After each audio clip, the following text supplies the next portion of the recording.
Dear aspirants, कैसे हैं आप लोग।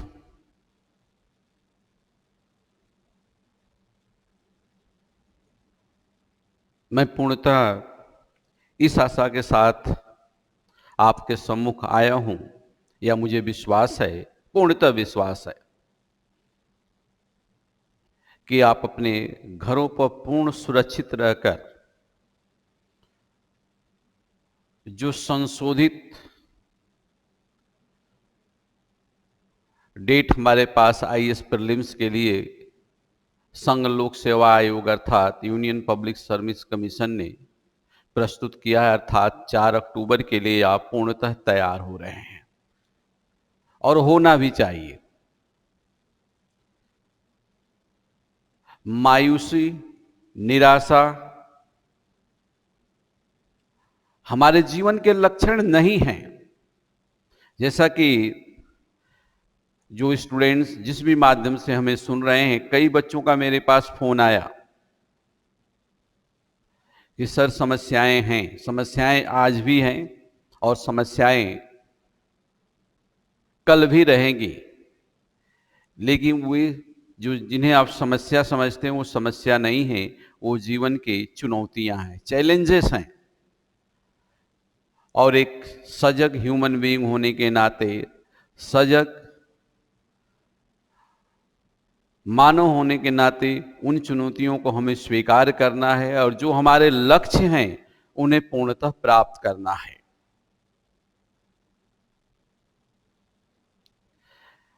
विगत दिनों जब बात हो रही थी इस पैंडेमिक के दौर में, जो आप लोगों ने शेयर भी किया था, कुछ बच्चे पर्सनली मिले भी थे, लेकिन अधिकतर बच्चों से मेरी बात हुई थी। उन्होंने बोला कि मेरी प्रिपरेशन नहीं है, क्या करें, उचित सामग्री उनको नहीं प्राप्त हो रही है, जो टारगेट था वो धूमिल हो रहा है। लेकिन यूनियन पब्लिक सर्विस कमीशन ने 5 जून को निर्णय ले लिया कि आपके लिए और अधिक समय दिया जाएगा। तो वो समय निर्धारित कर दिया गया कि अब आपकी जो प्रीलिम एग्जाम है, कहने का मतलब जो प्रारंभिक परीक्षा है, वो 4 अक्टूबर को आयोजित की जाएगी। अब समस्या ये आई कि बहुत से बच्चे जो रिमोट रीजन में हैं या जो मुख्य सेंटर है उनका उससे काफ़ी दूर है, या कई जगह ऐसा अक्सर हमारे यहाँ होता है कि सारे अधिकतर बच्चे अपनी प्रिपरेशन हेतु कोचिंग संस्थानों को ज्वाइन करते हैं और फिर आज वो घर चले गए, तो वो सोचते हैं कि जहाँ उनके संस्थान थे, जैसे जो मेट्रोज हैं, चाहे दिल्ली हो, जयपुर हो, लखनऊ, इलाहाबाद हो, चेन्नई हो, नागपुर हो, जो भी हो, तो वहाँ सेंटर को क्या करते हैं, ऑप्ट कर लेते हैं कि हम वहीं पर रहेंगे और वहीं जाकर अपनी परीक्षा में क्या करेंगे, बैठ लेंगे। लेकिन कोविड-19 पैंडेमिक के बाद परिस्थितियां ऐसी आई कि हमें अपने घरों में रहना पड़ा, मजबूरी थी। अब समस्याएं, कई बच्चों की मेरे पास भी फोन कॉल आए कि क्या करें, कोई कोटा में है तो जयपुर कैसे आएगा, या कोटा वाला जयपुर में सेंटर ऑप्ट कर लिया था, या कई बच्चे जो हैं बिहार से थे जयपुर में, या कई बच्चे, कहने का मतलब कि सेंटर जो उन्होंने ऑप्ट किया था आप लोगों ने, उससे काफ़ी दूर है, तो क्या किया जाए। तो इसके लिए कुछ विशेष होगा। तो मैंने कई बच्चों से बात भी की थी कि कमीशन के पास ये सूचनाएं जा रही हैं और कमीशन जल्दी ही इस पर कुछ ना कुछ निर्णय लेगा।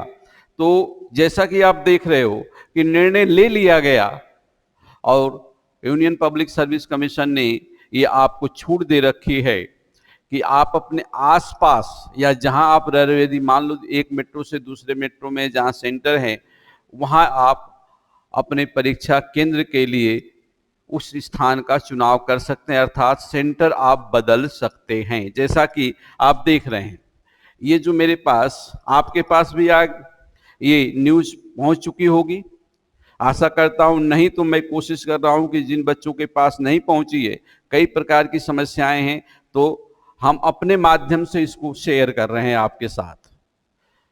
ये द हिंदू पेपर की न्यूज़ है और इधर है हिंदुस्तान की। तो जैसे देखा गया कि यहाँ पर दिया गया कि union public service commission has decided to allow aspirant to change their choice of centre for civil service preliminary examination to be held on October 4। अर्थात जो बच्चे सिविल सेवा प्रारंभिक परीक्षा में बैठ रहे हैं अपनी सुविधा के अनुसार अपने सेंटर को बदल सकते हैं, उनका चुनाव कर सकते हैं। तो इसमें हुआ क्या, जैसे जो बच्चे हमें सुन रहे हैं कि जिन लोगों ने मुझे फ़ोन किया कि हम तो यहाँ बैठे हैं, कैसे करेंगे, समस्याएं हैं, तो उस तरह से हजारों लाखों बच्चों ने कमीशन से एक अनुरोध किया और उस पर कमीशन ने उसका संज्ञान लेते हुए सब कुछ कर दिया। तो जहाँ यहाँ लिखा है, आप ध्यान दें, यहाँ पर आप देख रहे हैं कि उम्मीदवार आयोग की वेबसाइट पर जाकर आवेदन कर सकते हैं। बड़ी संख्या में मिले अनुरोध के बाद ये फैसला लिया गया कि उनकी सुविधा के अनुसार ये परीक्षा केंद्र बदले जा सकते हैं। अब इसमें कमीशन ने क्या किया कि आयोग की वेबसाइट पर जाकर आप सारा कुछ वहां पर दिया गया है, तो आयोग की वेबसाइट पर जाएं और वहां आप देखें कि वेबसाइट पर 7 जुलाई से 13 जुलाई तक, यानी 7 जुलाई से 13 जुलाई तक और फिर 20 जुलाई से 24 जुलाई तक शाम 6 बजे तक 2 चरणों में जो इस बदलाव संबंधित आवेदन उसको आप कर सकते हैं। तो इसको आपको चूकना नहीं है। कहने का मतलब कि इस तथ्य से आप वंचित न रहें। यहां दिया गया है candidate will operational 2 phases from July 7 to July 13 and July 20 to 24. It can be done on the website. तो आप सजग हो जाएं, इन दोनों डेट्स में से जितनी जल्दी हो सके अपनी आवश्यकता के अनुसार, अपनी सुविधा के अनुसार वहां पर फॉर्म फिलअप करके अपने सेंटर को क्या करो, चुन लो। अब चलो, ये तो बात हो गई कि यूपीएससी प्रारंभिक परीक्षा के परीक्षा केंद्र आप बदल सकते हैं। तो जिन बच्चों को प्रॉब्लम थी तो वो अब शांतिपूर्वक ये भी समस्या आपकी दूर हो गई। अब सवाल ये है कि आज 2 जुलाई को शायद मैं आपसे बात कर रहा हूं, 2 जुलाई को, और परीक्षा आपकी कब है, 4 अक्टूबर को। तो अब जितनी भी आपके शंकाएं थी, सस्पिशंस थे, वो दूर हो रहे हैं। और पहले भी बताया कि ये चुनौतियां हैं, चुनौतियों को आपको स्वीकार करना होगा और ये कंपटीशन है, सबके लिए बराबर का मौका है। तो जो भी सामग्री आपके पास है प्रारंभिक परीक्षा से संबंधित, जो भी सामग्री आपके पास है, यानी पाठ्यक्रम से संबंधित जो भी मटेरियल्स आपके पास हैं, अब उसके ऊपर आप कंसंट्रेट हो जाएं।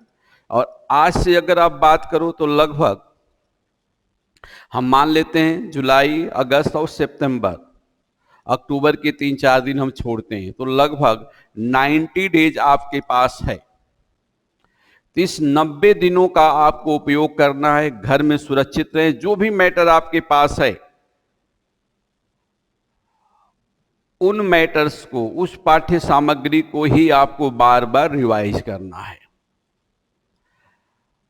तो अब क्या आपके पास रणनीति होनी चाहिए, किस प्रकार से आप 4 अक्टूबर को प्रारंभिक परीक्षा पास कर सकेंगे, उसकी क्या रणनीति होनी चाहिए। तो सबसे पहले मैं उस बिंदु पर चर्चा करूंगा जिस पर बच्चों ने मुझे संपर्क करके बाय फोन अपनी अपनी शिकायतें रखी। पहली शिकायत मनोवैज्ञानिक थी, साइकोलॉजिकल थी, कि अंदर से आपको तरह तरह की समस्याएं आ रही हैं, तो उसको आप दूर करो। जैसे पहले ही मैंने बोला, हम ह्यूमन बीइंग हैं, हर समस्या का समाधान कर लेंगे, हर चुनौतियों का सामना करते हुए हर समस्या का समाधान कर लेंगे। अब आपके पास वो समय आ चुका है जहां पर मैं आपको सजेशन दे सकता हूं, या मान लो ये कि निर्देश दे सकता हूं, आपको निर्देशन कर सकता हूं, आदेश तो दे नहीं सकता। बेहतर हो कि आप आदेश ही मान लो, तो आपके फायदे के लिए 90 डेज आपके पास हैं, और इस 90 दिनों में आप उतना परिश्रम करने की कोशिश करो कि शायद जिंदगी में इतना परिश्रम आपने कभी नहीं किया था, क्योंकि इस दिन का ही आपको इंतजार था। और वो शुरुआत होता है, उस दिन की शुरुआत कब होती है? 4 अक्टूबर को। तो इस 90 दिनों में आप क्या करोगे? तो 24 घंटे आपके पास हैं। चलो कोविड 19 ने समस्याएं दी, लेकिन हमें लगता है कि समस्याओं के साथ साथ कुछ अपॉर्चुनिटी भी हैं। जैसे सामान्य दिनों में हम तैयारी करते हैं तो कई इनफॉर्मल एक्टिविटी होने लगती हैं, दोस्तों के साथ घूमना आना जाना, ये व्यवहारिक पक्ष है, स्वाभाविक पक्ष है मानव जीवन का। लेकिन आज वो दूर है। दूर आप रहते हो, घर से दूर, तो जो फूड आप लेते हो, कभी कभी अनहाइजीनिक फूड का शिकार आप हो जाते हो। आज तो घर में है, मम्मी पापा हैं, छोटे बड़े भाई बहन हैं, सब आपका ख्याल रखेंगे, तो उसका फायदा उठाओ। और मेरा ये मानना है कि इस 90 दिनों में 24 घंटे का जो एक दिन होता है, उसमें अब आप 14 घंटे की कम से कम अध्ययन का एक चक्र बना लो, 14 आवर्स का। अब इतना तो आपको करना होगा, कम से कम 14 घंटे। यदि आप डेली 14 घंटे पढ़ते हो तो 90 दिनों में कितना हो गया? और थोड़ा सा आपके लिए जरूरी है, एक तरह से कहा जाए, जैसे आप भोजन लेते हो तो एनर्जी ड्रिंक लेते हो, तरह तरह के हैं, चाहे बॉर्नवीटा हो, हॉर्लिक्स हो, बूस्ट करने के लिए, बूस्ट भी एक होता है। तो ये इस बहाने वहां पर मैं जा रहा हूं, ये तो एक संस्थागत फैसला है जो कि सबके लिए है, ये आप छोड़ेंगे नहीं, करेंगे। लेकिन इन 90 दिनों में आप क्या करोगे? तो मैंने ये बोला कि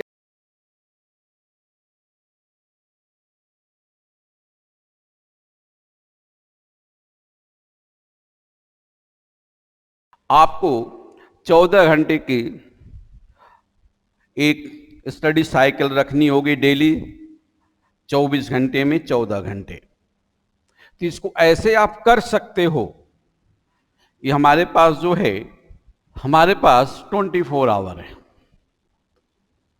ध्यान रखें, इसमें से आपको अब इन 3 महीनों तक 14 घंटे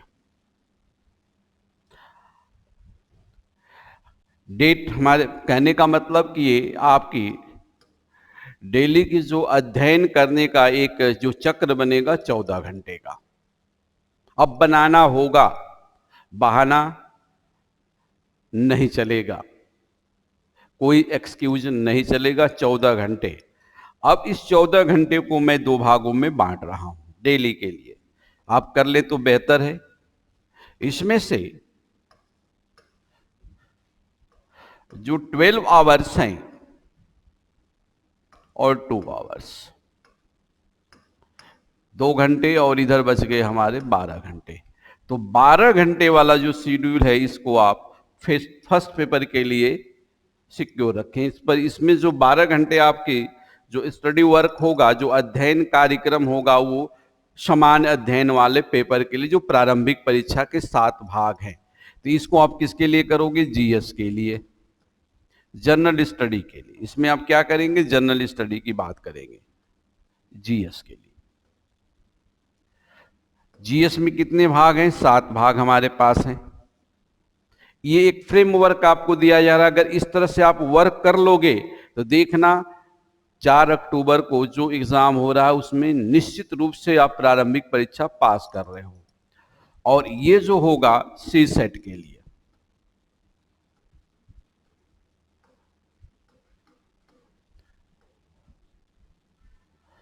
अब देखो, सबसे पहले मैं सी सेट पर चल रहा हूं। इसमें आपको पता है कि आपके पास कितने क्वेश्चन हैं? 80 क्वेश्चन। क्वेश्चन कितने हैं इसमें? 80 है। ये क्वालिफाइंग है, आपको पता है, लेकिन इग्नोर नहीं करना है। इसमें कम से कम 33% हमें लेना जरूरी है। तो 80 क्वेश्चन में मान लो 27 क्वेश्चन आपको कम से कम सही करने हैं। तो आपको बहुत ज्यादा इसमें टेंशन लेने की जरूरत नहीं है। जो बैक ईयर के पेपर्स आए उनको देखते हुए और जो पाठ्य सामग्री आपके पास है उसको आप एक बार मिलाएं और उसी आधार पर उनका डेली 2 घंटे आप अध्ययन करें। कितना? 2 घंटे। अगर 2 घंटे आप अध्ययन करते हैं तो कितने हो जाएंगे? 90 आवर्स आपके पास है। सॉरी, 90 डेज हैं, 180। लेकिन इनमें से भी थोड़ा सा हम संशोधन करेंगे। इस तरह से आप अभी सामान्य अध्ययन वाले भाग में हम बात कर लेंगे।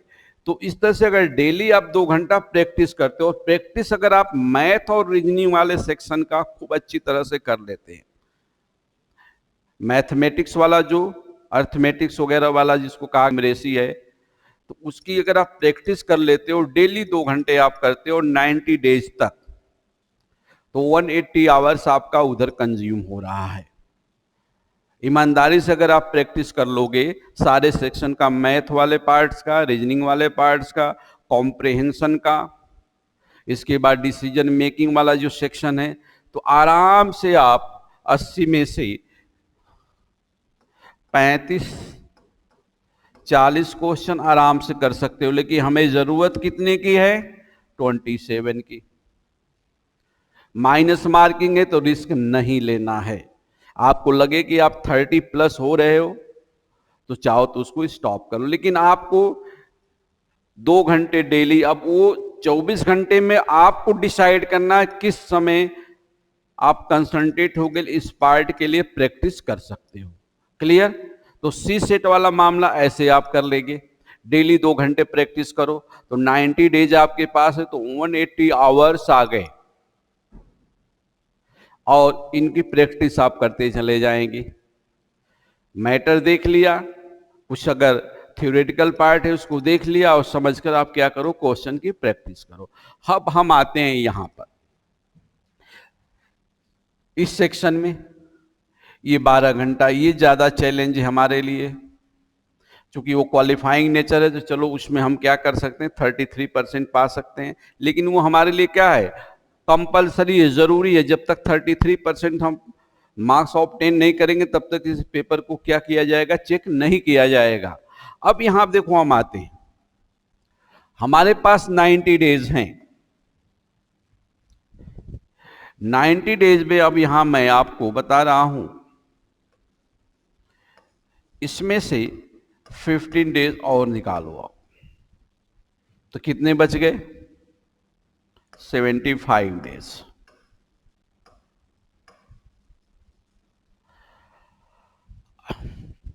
इस 75 दिनों में आपको पूरे कोर्स को पढ़ना है, अध्ययन करना है, और शेष जो 15 दिन लास्ट का बच जाएगा उसमें हम क्या करेंगे? इसका रिवीजन करेंगे।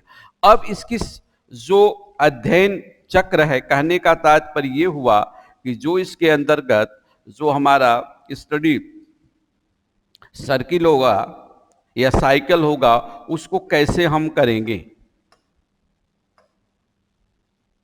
अब इसमें हम करेंगे क्या कि हमारे पास 14 घंटे में 12 घंटा जनरल स्टडी के लिए है, 14 घंटे में से 12 घंटा समान अध्ययन के लिए।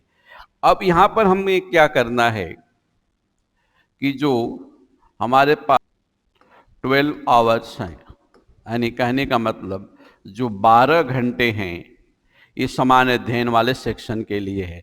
तो समान अध्ययन में आप ध्यान रखें कि 2 प्रकार के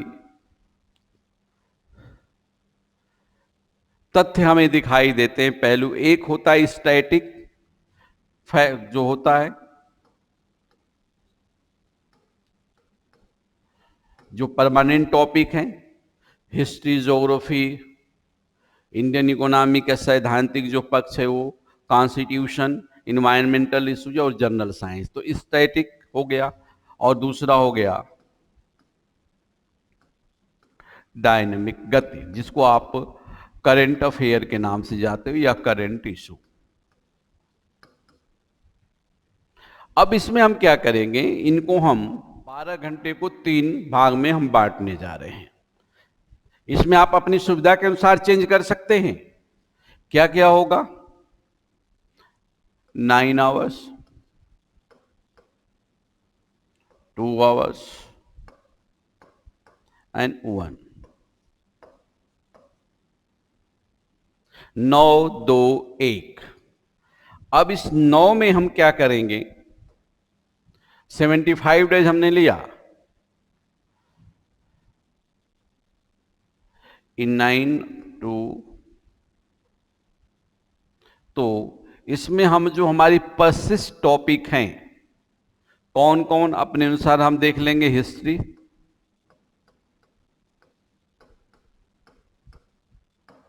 जियोग्राफी,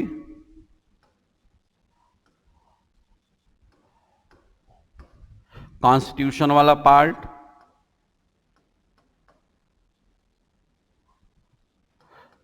यानी संविधान और राज्य व्यवस्था। सिंबॉलिक लिख रहे हैं, पूरा सिलेबस नहीं, जो सिंबल आपको समझ में आ जाए। हिस्ट्री आ गई, भारतीय इतिहास, ज्योग्राफी, भूगोल के सारे पहलू जो सिलेबस में आपके पास हैं वहां आप देखें। कॉन्स्टिट्यूशन यानी संविधान से जो संबंधित है, राज्य व्यवस्था, शासन तंत्र सब आ जाएगा। फिर इंडियन इकोनॉमी, तो यहां हम लिख रहे हैं इकोनॉमी। इसके बाद इन्वायरमेंट एंड इकोलॉजी,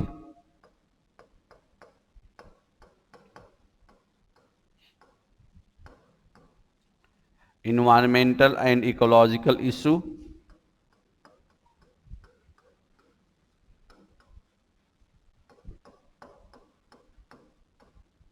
और लास्ट में हम लेंगे जनरल साइंस।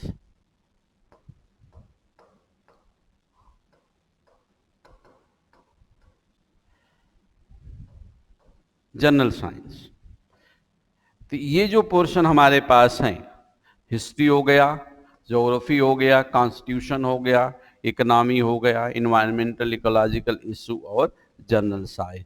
1, 2, 3, 4, 5 एंड 6। ये क्या है, 6 पर्सिस्ट टॉपिक हैं। तो इनमें से आप खुद चुनाव करें कि हमारे पास 75 डेज में 6 टॉपिक हैं, कितने दिन हम पढ़ेंगे और किस तरह से करेंगे। तो 75 इंटू अगर 9 करते हैं हम, तो कितने आवर्स आ जाते हैं, लगभग 675 घंटे हो जाएंगे। 675 घंटे हमारे पास आ गए। तो 675 घंटे में इसको आपको क्या करना है, पढ़ना है। इस तरह से अगर देखा जाए 6 इशू में 675 घंटे हैं, तो लगभग एक पर 112 घंटे आप देख सकते हैं। कितने इशू हो गए, इस पर हम भी बाद में चर्चा करते हैं। इस पर आप देख रहे हो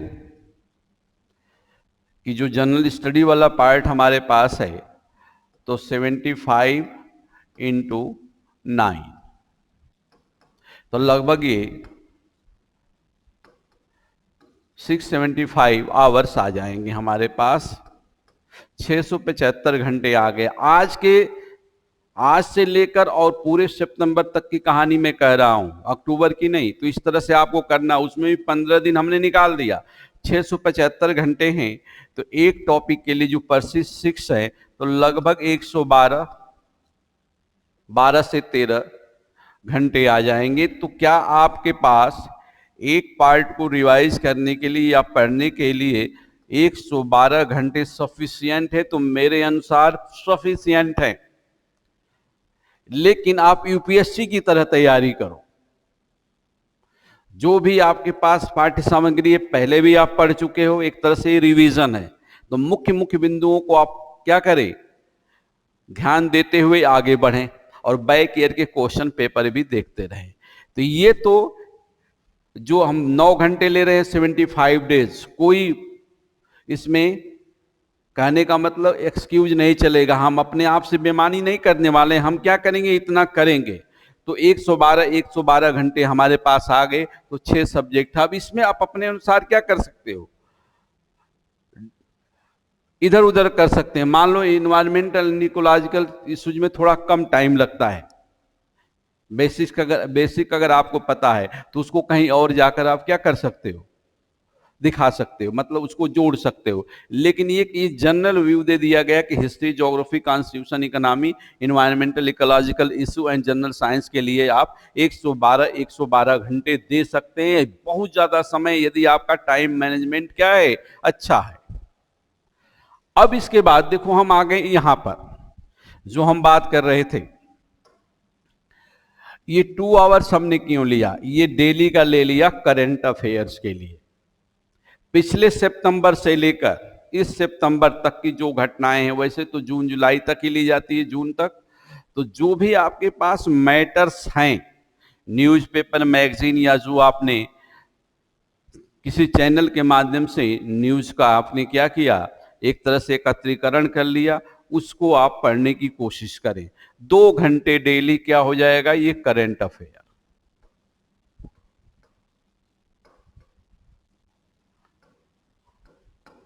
करंट अफेयर्स की बात करेंगे। जो आपके पास मैटर वही है, किसी मैगजीन का मैं नाम नहीं लूंगा, जो मैगजीन आपने रखी है वो, हाँ, योजना कुरुक्षेत्र जो है, तो योजना के जितने भी इश्यूज आ गए हैं उनको आप अगर मुझसे जुड़े हुए हैं तो पहले से, मैं पहले दिन से करता हूं, योजना आपको पढ़ना है, मैटर आपको प्रोवाइड भी कराएंगे।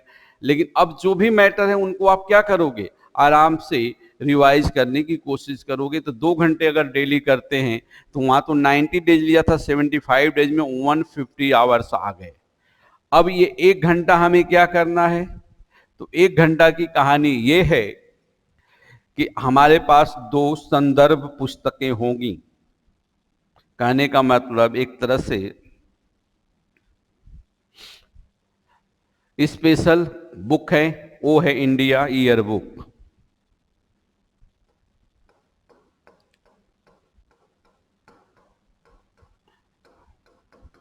सबके पास होगी, इसको पढ़ें तो कितने घंटे में पढ़ लोगे, हमारे पास 75 आवर्स है, प्लस इसमें आपको क्या करना है, इकोनॉमिक सर्वे,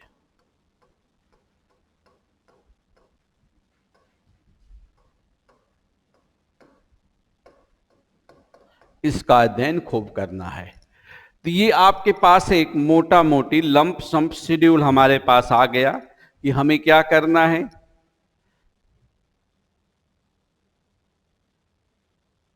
ये जो शेड्यूल हमारे पास आ गया 90 डेज का, तो 90 डेज में 15 दिन हमने लिखाया, 75 डेज का है ये। तो 75 डेज में आपने खूब पढ़ लिया, खूब अध्ययन किया, जो मेरी इच्छा है, मेरी आशा उसके अनुसार कि पूरी तरह से कंसंट्रेट होकर आपने अध्ययन कर लिया। 1 दिन का गैप लो, फिर इसके बाद जो 15 दिन का टाइम हमारे पास आ रहा है, फिर से रिवीजन करें।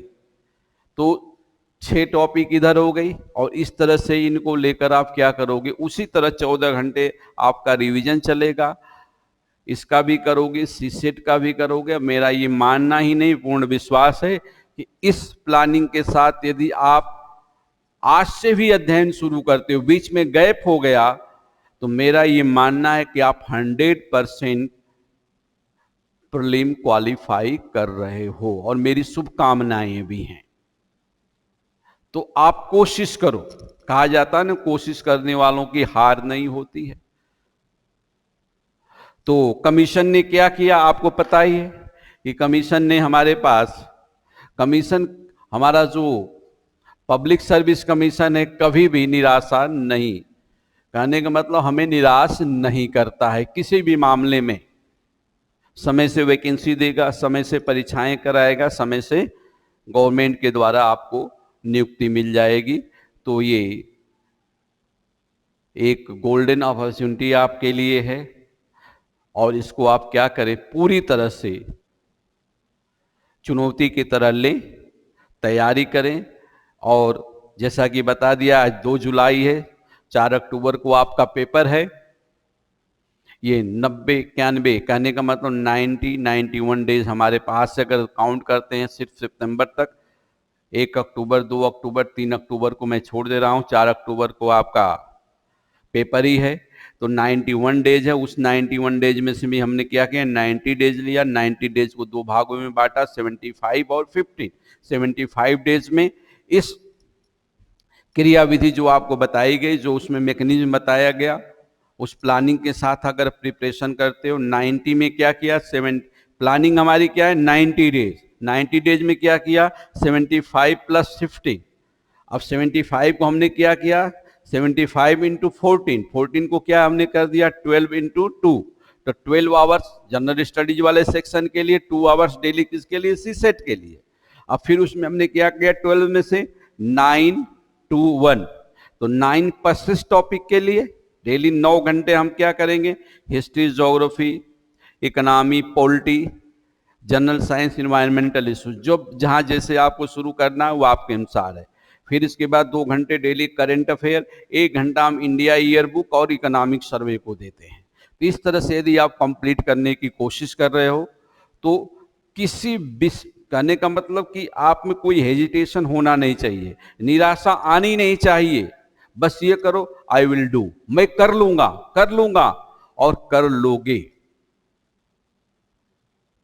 और मेरी शुभकामनाएं पूर्णतः आपके साथ है। मैं आशा करता हूं, फिर से मैं बोल रहा हूं कि जो लोग मुझे सुन रहे हैं, जो आप देख रहे हो, ये कोई कोर्स नहीं है, सिर्फ आपको कहा नहीं बूस्ट, एक कहा जाता है बूस्टअप करना, आपको एनर्जी देने के मकसद से ही किया गया। वो तो एक बहाना था कि कमीशन ने बोल दिया कि अब आप अपना सेंटर चेंज कर सकते हो, लेकिन इस बहाने आपके सामने मैं आ गया और आपके लिए बस दुआ करता हूं, शुभकामना भी देता हूं कि 4 अक्टूबर को आप क्या कर रहे हो, प्रीलिम्स क्वालीफाई कर रहे हो। क्लियर, बशर्ते इस प्लानिंग के साथ आप चलने की कोशिश करो, निराशाओं को दूर करो और आगे बढ़ो।